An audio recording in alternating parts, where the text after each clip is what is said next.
because she only got half of it. All right, is that better? Okay, we're good. John's good? Okay, so the book, as I was saying, the book is in two parts. The first half is the story of Christian. The second part is Christian's wife, Christiana, and their children. Now, the first half, though, is really biographical. It reflects John Bunyan's, yeah, I said the right one, John Bunyan's own experience coming to Christ. And when he finished the first half, remember he wrote the first half while he was in jail for being a preacher. While he was in jail, he published it when he got out, and then later wrote a lot of people, it was almost immediately 100,000 copies were produced of his book. Everyone was reading it. So a lot of people who were reading it said, well, we don't understand. This isn't everyone's experience. Are you saying this should be everyone's experience? And John Bunyan said, no, this isn't everyone's experience. This was my experience. And so he wrote the second half to be a little bit more generic in its story. We won't be looking at the second half, but so that's why it's different. So it's based on his own personal experience. And it's not a theological explanation of salvation. Though he's got bits and pieces in there, his theology of salvation comes out. It's much more it's much more his personal testimony. So we don't want to read too much theology into it. So part two is more generic. So just a couple things as we look at, because we're going to look at the conversion of Christian this morning, from Bunyan's perspective here. So here's a few things about the story. The main character is Christian. I keep calling him Christian. Christian is from the city of destruction. He lives in the city of destruction. And he meets a man named Evangelist. We're going to look at these in a little bit more detail. I'll read from the story a little bit today. He meets a man named Evangelist who points him in the right direction, the direction of salvation. And he points him in the direction of what's called the wicket gate. Now, in American, we misread this in one of two ways, the wicket gate. We read it as the wicked gate, as in the gate is evil. No, it's not, the gate is not evil, it's not wicked. And it's also not a picket fenced gate, which is the other way we think of it, as it must be look like a picket fence with, made of wickets. Okay, it's not made of wickets. The word wicket means narrow in English 400 years ago. It meant narrow. So it represents that narrow, or the straight way, or the narrow way that Jesus talks about of salvation, versus the broad road that leads to the city of destruction. Okay, so you're picking up already on the allegory and the way he uses allegory. So in an allegory, the thing in the story represents something outside the story. And in the way Bunyan writes this, it's very plain exactly what the correlation is. You don't have to guess what the correlation is. So evangelist is obviously the man who's coming along and preaching the gospel to Christian. That's who evangelist is. He represents the gospel. So Christian starts out his journey from the city of destruction, and this is Christian at the wicket gate. And the wicket gate is being operated by a man named Goodwill. He's the one who does that, lets him through. But we'll start earlier on.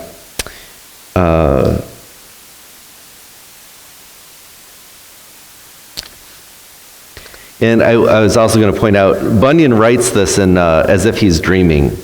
So he starts out by saying he was in a dream. But Christian So Christian starts out, actually, maybe I'll read, okay, I'll stick to my plan here. So Bunyan is the narrator. And so when he says, now, I saw upon a time when Christian was walking in the field that he was reading in his book. Now, Bunyan doesn't tell us which book he's reading, but which book do you think he might be reading? He's reading the Bible. And he became greatly distressed in his mind, and as he read, he burst out, as he had done before, crying, "What shall I do to be saved?" So, Christian has been, while living in the city of destruction, he's been confronted by the truth of his sin by reading the scriptures. But he doesn't yet know what he needs to do to become forgiven of those sins, to become saved. And he has this great burden on his back, which you can see maybe in this picture a little bit. He's got this big sack tied to him that he can't get rid of. So Bunyan goes on to say, I saw also that Christian looked this way and that way as if he would run, yet he stood still because as I perceived he could not tell which way to go. I looked then and saw a man named Evangelist coming to him and asked, "Wherefore dost thou cry? Why are you crying?" So Evangelist asks Christian, "Why are you crying?" And Christian says, "Sir, I perceive by the book in my hand that I am condemned to die, and after that to come to judgment, and I find that I am not willing to do the first nor able to do the second." And so the evangelist talks to him about why he feels this way. And so they have a conversation that goes on for a little bit. So then he says, evangelist says, pointing with his finger over the field, he says, "Do you see the wicket gate? Do you see the narrow gate?" And Christian says, "No." Evangelist says, "Do you see there's a light shining beyond it?" And he says, "I think I can see that." He says, "Keep that light in your eye and go directly to the gate. And when you knock at the gate, it shall be told you what you should do." And so Bunyan says, "I saw in my dream that the man began to run." Christian began to run. And even though his wife and children began to cry after him, Christian put his fingers in his ears and ran on crying, "Life, life, eternal life." So he looked not behind him, but fled toward the gate. So and now between the time that Christian talks to evangelist and the time that Christian gets to the gate, there are other people that he meets. His family tried to get him to turn around and go back home. So when you think about how Bunyan is talking about the Christian life, someone has been shared the gospel. Evangelist has now shared the gospel with Bunyan, with Christian. He tells him what he needs to do, and immediately Christian's family calls out to him and says, don't go. Don't follow the gospel. Stay with us. And so as you think about your own personal life or other people's testimonies, when you first speak the gospel to them, or maybe the first time you heard the gospel, and all of a sudden families start saying things like, no, if you go become a Christian, we're not going to have anything to do with you. Like, you can't, we don't want you to leave. And we know people who have had those kinds of testimonies even to this day, certain religions especially, if someone in their family were to become a Christian, how it affects their family life. He also runs into a couple characters. He runs into a character named Obstinate and one named Pliable, and they try to talk him out of going to believing the gospel. And if you remember the parable of the sower and the seeds, as the gospel of the kingdom is being sown, and there's different responses, and birds come and snatch away the seed, or worldly cares come along and they choke out the seed. Well, Bunyan paints those pictures in the book by referring to characters like Obstinate. Well, maybe I'm not going to do that. I'm not going to change. You don't have to change, right? So Christian is under the burden of sin, but then all of a sudden he starts in his own mind to try to talk himself out of it. Well, maybe it's not so bad. Maybe I'm not so bad. And he eventually meets a character called Worldly Wisdom. And I was thinking about Worldly Wisdom. Worldly Wisdom is kind of a lengthy passage. And it also is touches on the same subject that Pastor was preaching from 2 Corinthians 3. Worldly Wisdom, today I think Bunyan might call him the self-help guru. Okay? You don't need someone to die for your sins. You can work yourself out of it if you just, follow these 12 steps to be a good person, right? This is the self-help guru. And actually, Worldly Wisdom ends up tying Christian down by the law and by a greater burden of the law. An evangelist finds him there, and the evangelist says to Christian, "What are you doing over here? Did I not tell you to go over to the gate?" And Christian says, "Oh, but Worldly Wisdom came and he told me these things." And evangelist is like, "Why did you listen to him? You knew the truth." So he runs into these characters right away who try to subvert the gospel, whether they refer to what's going on inside his own mind and heart, or they're actually people that try to draw us aside from making that decision.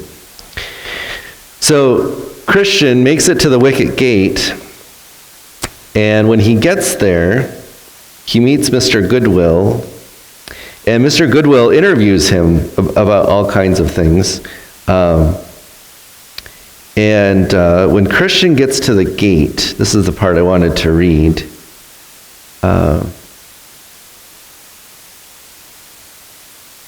So Christian went on his way with haste after evangelist got him out of trouble again. But again, how many times do we sometimes have to share the gospel with someone before they come to Christ? So he went on his way. He didn't speak to any man, nor if any man asked him, would he vouchsafe them an answer. So Christian had now made up his mind. He's not going to let anybody else distract him from his task at hand. He went like one that was all the while treading on forbidden ground and could by no means think himself safe, till again he had got into the way in which he had left to follow Mr. Worldly Wiseman's counsel. So in process of time, Christian got up to the gate. Now over the gate there was a sign written, "Knock and it shall be opened to you." He knocked, therefore, more than once or twice, saying, "May I now enter here? Will he within open to me, though I have been an undeserving rebel? Then shall I not fail to sing his lasting praise on high." At last there came a grave person to the gate named Goodwill, who asked who was there and whence he came and what he would have. So he makes it to the gate, and the gate, we find out through the story that the gate is the only way to make it to the celestial city. You have to enter by the gate. So the gate represents his salvation, Christian salvation. Now he still has the burden on his back, and he doesn't lose it yet. And this is one of those places where some of the people who read the book early on said, "Well, wait, why didn't the pack fall off right away when he was saved and he received forgiveness of sins? Why did he still have this burden?" And again, in Bunyan's experience, he became a Christian. He knew that he was saved, but he still had the burden of sin that he carried with him, as we would say today, as baggage. It's a sack on his back. He carried it into his Christian life. And he knew he was saved. He knew he had gone through that, but he was still carrying the burden of his sin.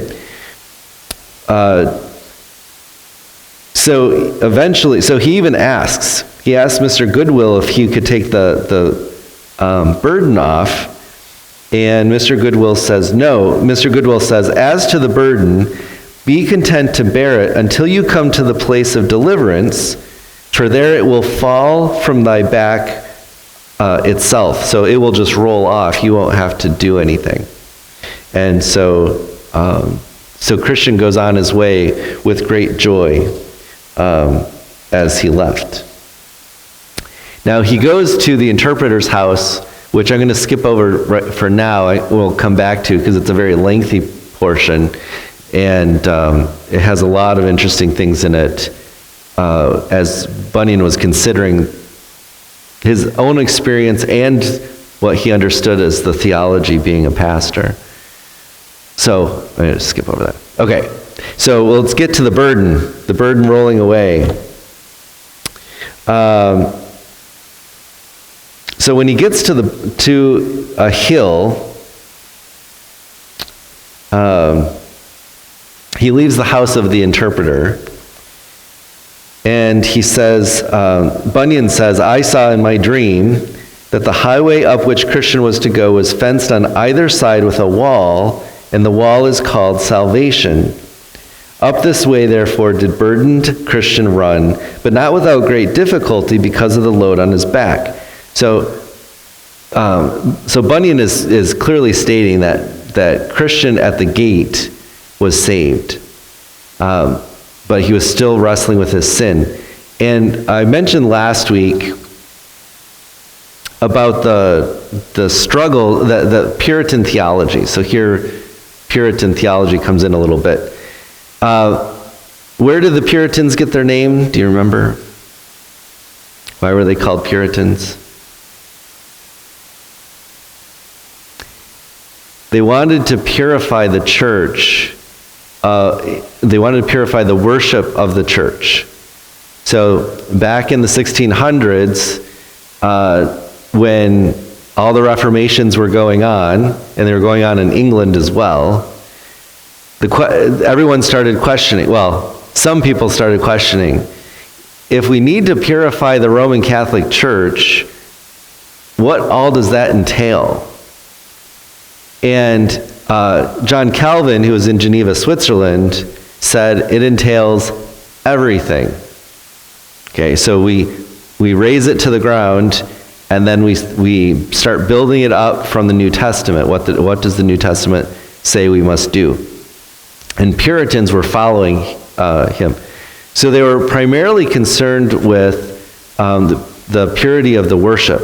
Now, there are many Puritan writings that we often think about on personal level, like how do I live my Christian life? And the word Puritan or puritanical or something like that often has a negative connotation. It's a list of things you can't do. I wanted to bring some books in today to show you some Puritan authors, and even what they're titled. It would kind of give you that clue. During Bunyan's day, before Charles II was made king, all the theaters were actually closed down in the area because of the Puritans. They had closed all of they didn't have movie theaters, the acting theaters. Or we can think of Prohibition in the United States 100 years ago when alcohol was illegal. And Granite Falls was a big place for that here in Minnesota. We think of Puritanism in those kinds of circles, those kinds of topics, stories, things I can't do. But that came from the doctrine, if you remember last time, about perseverance of the saints.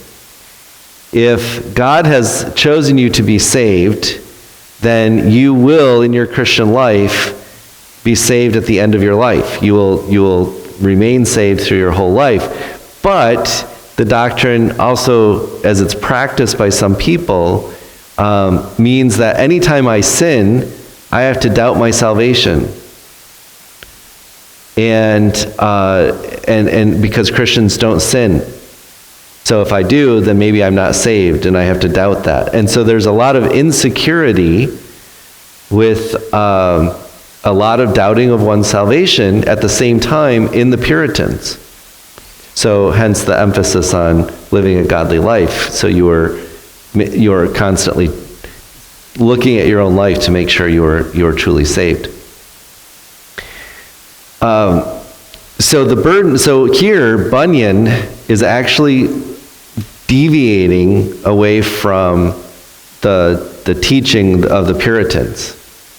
Because the Puritans would have their people hang on to this burden their whole lives. And Bunyan said that's not the way that Christians should live their lives. And remember, Pilgrim's Progress is all about the Christian life. Aside from these little stories at the very beginning, there's not really any conversation around salvation or what is salvation, or even an explicit gospel of what does it mean to be saved. He's assuming that his reader knows all of those things.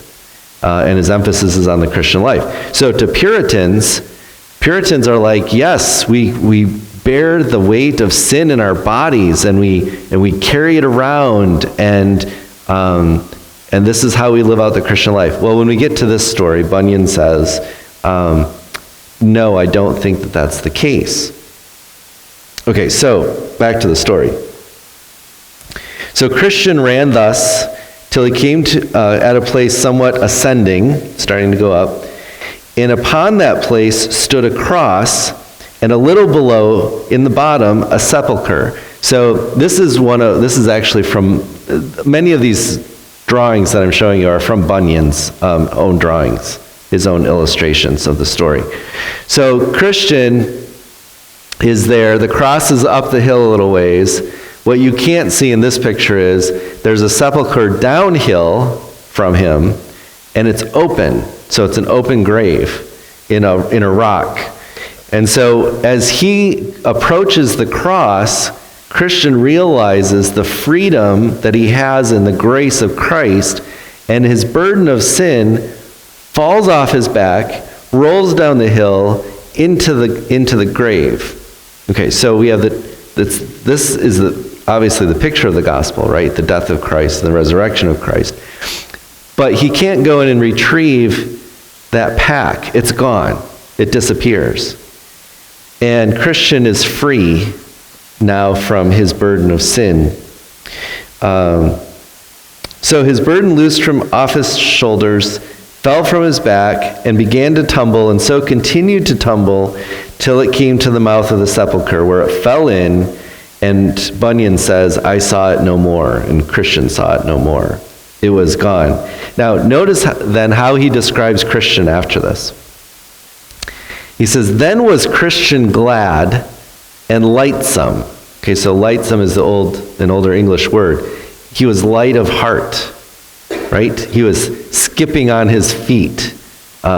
He was rejoicing, and said with a merry heart, he hath given me rest by his sorrow, and life by his death. He has given me rest by his sorrow, and life by his death. Then Christian stood a while to look and wonder, for it was very surprising to him that the sight of the cross should thus ease him of his burden. He looked therefore and looked again, even till the springs that were in his head sent the waters down his cheeks. So he began to cry. Now as he stood looking and weeping, behold, 3 shining ones came to him and saluted him with, Peace be to thee. So the first said to him, Thy sins be forgiven. The second stripped him of his rags and clothed him with a change of raiment. And the third also set a mark on his forehead and gave him a rolled up piece of paper, with a seal upon it, which he bid him look on as he ran, and that he should give it at the celestial gate. So they went their way, and Christian gave 3 leaps for joy and began to sing. So Christian is freed from his burden, and then he's given his change of clothes, he's sealed, and he's given a little sheet of paper that's rolled up. Not something to eat. It wasn't one of Joanne's rolls that we just partook in, but it was a roll paper. And so some people read this and they say, well, isn't that what happens when we're saved?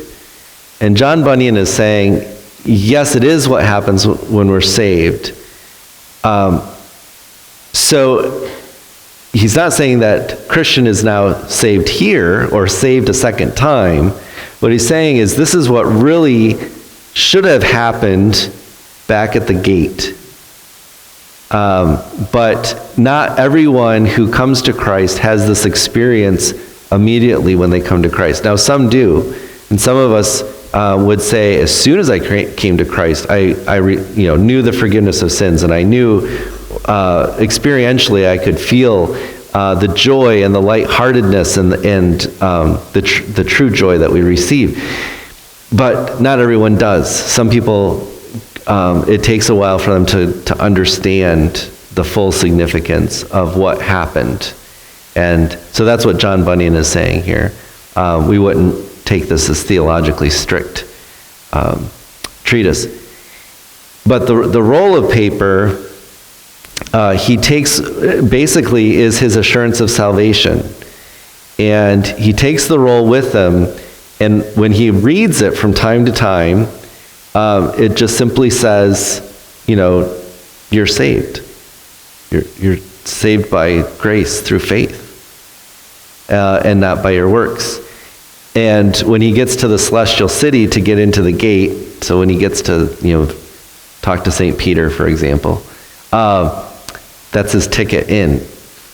Why should we let you in? And you've heard this question before, right? If you were to die today and you were to be confronted by God, why should he let you into his heaven? Well, is it because you have a list of things that you did? Or is it because you have, as it were, a sheet of paper that says, Christ owns me because I've accepted grace by faith and nothing more. And so that's his little role. And again, this is different from Puritan theology, because the Puritan theology would say, no, you have to keep examining your life and making sure that you're not sinning and that you're forgiven, constantly asking for forgiveness of your sin. And they put a great weight on the believer. And John Bunyan said, I'm not convinced of that. That's the way we live our Christian life. So the burden rolls away for him. Any questions on that? Because the theology gets a little confusing in the story, but if that's...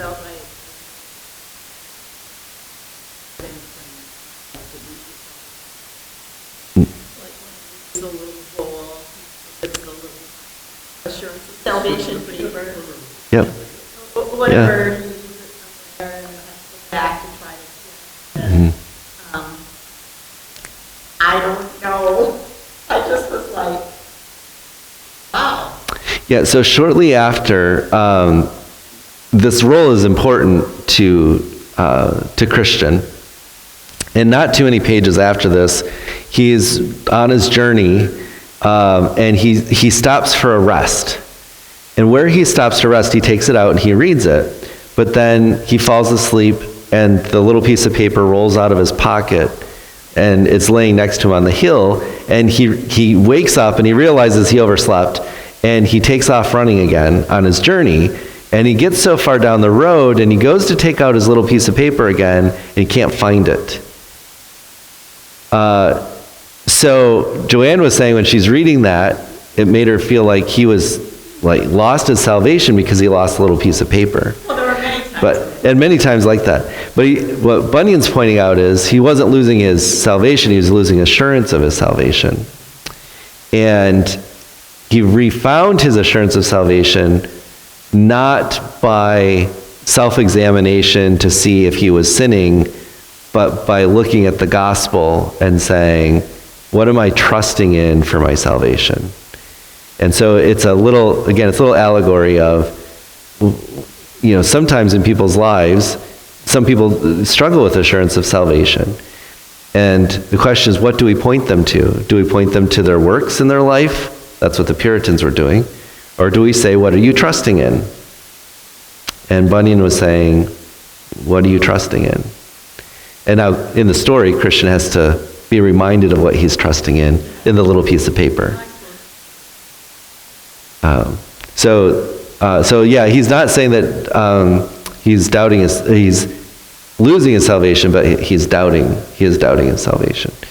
He lost his assurance, but literally he lost his assurance because his assurance was a little piece of paper and he lost it.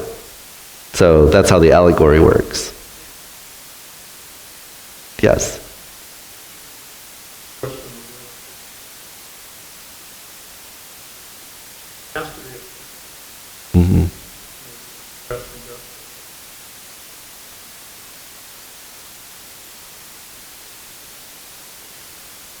I can recall.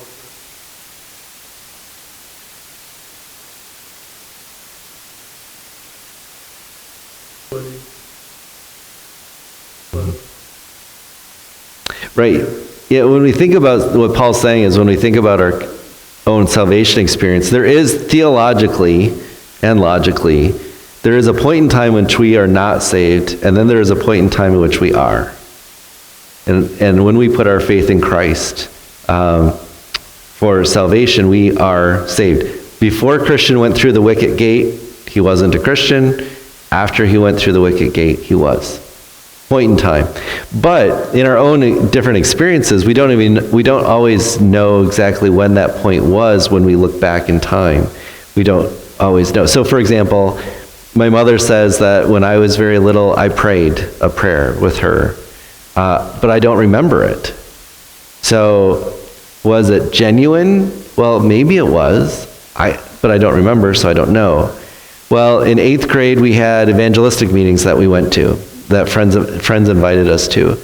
And my sister and I both went with my parents to these evangelistic meetings, and I remember those.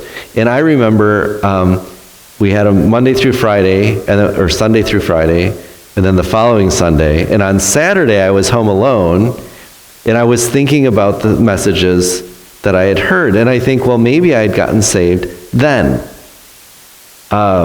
Because I remember that experience. I was in my living room at home all by myself thinking about the sermons.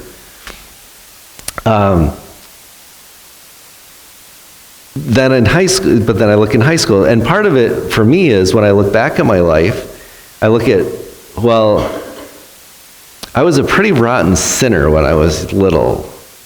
So if I judged myself by my works, I don't know if I was saved when a little boy. I don't know that I was saved in 8th grade. I don't know if I was, but I know by time high school was out, I was. Because by then I was baptized, I was a member of the church, I knew in all ways, objectively and subjectively, that I was a believer and trusting in Christ then.